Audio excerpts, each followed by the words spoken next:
Magandang araw sa inyong lahat. Ako nga pala si Ezra B. Kadar mula sa ika-unang baitang. At meron akong kwento para sa inyong lahat.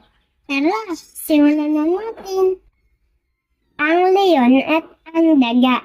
Sinulat ni Donato Sebastian. Isang araw, natutulog ang mabagsik na leon sa kagubatan. Di sinasadya, tumakbo sa kanyang katawan ang maliit na daga. Sing ang leon at agad niyang nahuli ang daga. Nanginginig sa takot ang munting daga. Ako! Huwag mo akong kainin! Iusap niya. Kung ako'y iyong papalayain, balang araw, matutulungan din kita. Paano mo ako matutulungan? Ikaw na napakaliit.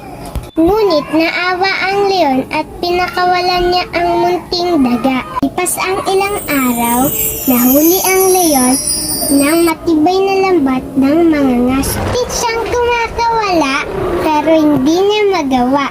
Narinig ng munting daga ang malakas na ungol ng leon. At siyang tumakbo at nakita ang leon na nakabitin sa lambat.